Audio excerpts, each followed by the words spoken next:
శ్రీ విద్యాప్రకాశానందగిరి స్వాములు వారు చెప్పిన పరమార్థ కథ. భగవానుడు సర్వవ్యాపి. ఒకానొక కాలేజీ విద్యార్థి పెద్ద పరీక్షలు సమీపించినప్పుడు తాను గణిత శాస్త్రంలో చాలా వెనకబడి ఉండుటచే పరీక్ష యందు ఉత్తీర్ణుడవుట కష్టమని తలంచి ఆ గ్రామములోని దేవాలయమునకు పోయి దేవునకు నమస్కరించి, మహానుభావ, రేపటి దినము గణిత పరీక్ష. నాకు ఆ విద్యలో ప్రావీణ్యము లేదు. పరీక్ష తప్పినచో విద్యార్థి సంఘములో నగుబాట్లు పాలగుదును. కావున దయ ఉంచి ఆ పరీక్ష యందు నన్ను కడతేర్చినచో నీకు పులిహోర, చక్కెర పొంగలితో చక్కని నైవేద్యము సమర్పించుకొందును. దేవా, పాహి పాహి అని మొరపెట్టుకుని ఇంటికి వెడలిపోయెను. మరుసటి రోజు పరీక్ష ఏటెంచెను. ప్రశ్నపత్రములు అందరికీ పంచిపెట్టబడెను. మన కథానాయకుడు విద్యార్థికి ఇవ్వబడెను. కానీ ఏమని చెప్పవచ్చును? అతని ఆనందమునకు అంతే లేదు. అన్నియూ తనకు తెలిసిన లెక్కలే కావున అతి ఆనందముతో భగవానునకు లోలోపన జోహారులు అర్పించుకొనుచు చకచక 1 గంటలో అన్ని లెక్కలను నిర్దుష్టముగా చేసి పారవేశెను. పరీక్షాకాలము 3 గంటలు ఏర్పాటు చేయబడెను. కావున మన విద్యార్థికి ఇంకనూ 2 గంటల కాలము మిగిలియే ఉన్నది. ఊరకనే కూర్చుంట దేనికని తలంచి అతడు కొన్ని తెల్ల కాగితములు తీసుకుని దానిపై మరుసటి రోజు భగవంతునకు సమర్పించవలసిన నైవేద్యమునకు కావలసిన వస్తువుల జాబితా తయారు చేయనారంభించెను.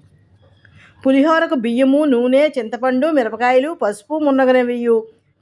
చక్కెర పొంగలికి బియ్యము, చక్కెర, పెసరపప్పు, నెయ్యి, జీడిపప్పు, ద్రాక్ష ఇత్యాదులను ఏ ఏ పరిమాణములలో కావాలనో అంతయు వ్రాసిపెట్టెను. ఇంతలో అతనికి ఒక ఆలోచన తట్టెను. భగవంతులకు రుచులు ఎందుకు, విలాసములు ఎందుకు, కావున ద్రాక్ష అనవసరము, జీడిపప్పు అంతకంటే అనవసరము అని తలంచి ఆ 2 పేర్లను దానికగు ఖర్చులు జాబితాలో కొట్టివేశాను. మరలా కొంతసేపు దీర్ఘాలోచన చేసి చక్కెర సగానికి సగం తగ్గించెను.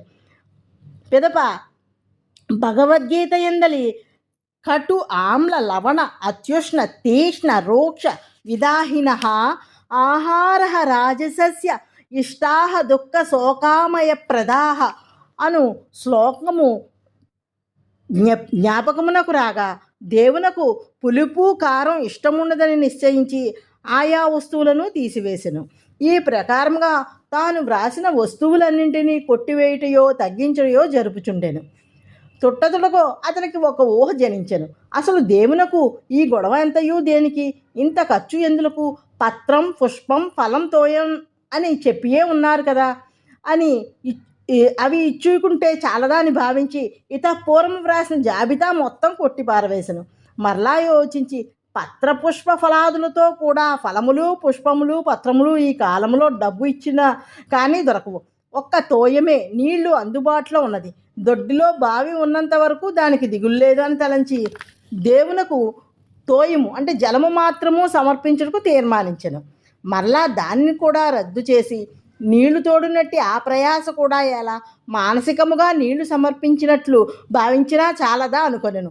ఈ ప్రకారంగా అతని మనంబున భావనా పరంపరలు పరుగులెత్తుచుండా పరీక్ష సమయం పూర్తిగాక పరీక్షాధికారి ఆ విద్యార్థి వద్దకు తటాలను వచ్చి, ఆన్సర్ పేపర్ ప్లీజ్ క్విక్ అని అరిచెను. ఆ తొట్టుబాటులో ఆ విద్యార్థి పులిహార, చక్కెర పొంగలి బాబతు కాగితములను మడతపెట్టి అధికారికి ఇచ్చివేసి తాను వ్రాసిన అసలు లెక్కల కాగితములను మడతపెట్టి ఇంటికి తీసుకుని వెళ్ళాను. ఇంటికి రాగానే తండ్రి, ఏమిరా లెక్కలు బాగుగా వ్రాసినావా అని అడుగా, అద్భుతంగా వ్రాసినది, భగవంతుడు కరుణించినాడు, అన్నీయూ తేలిక లెక్కలే వచ్చినవి అని కుమారుడు బదులు చెప్పాను. ఇంతలో తండ్రి, ఏదిరా ప్రశ్నాపత్రము చూతము ఇటు తెమ్ము అని అడుగా కుమారుడు తాను తెచ్చిన కాగితములను చూపెను. అవి చూచి తండ్రి సంభ్రమచిత్తుడయ్యను. ఇది ఏమిరా, నీవు పరీక్షలో వ్రాసిన లెక్కల కాగితములు, ఆన్సర్ పేపర్సు అధికారికి ఇవ్వక ఇంటికి తెచ్చినావేమి? అయ్యో, ఎంత పొరపాటు చేసితివి అని మందలింపగా కుమారుడు అది చూచి లోలోన దుఃఖముచే కుమ్మిలిపోవచ్చు. నేను దేవుని మోసయించుటకు యత్నించితిని, ఫలితంగా నేనే మోసపోతిని. ఇక ఎన్నడూను ఇట్టి మోసకృత్యమును చేయను.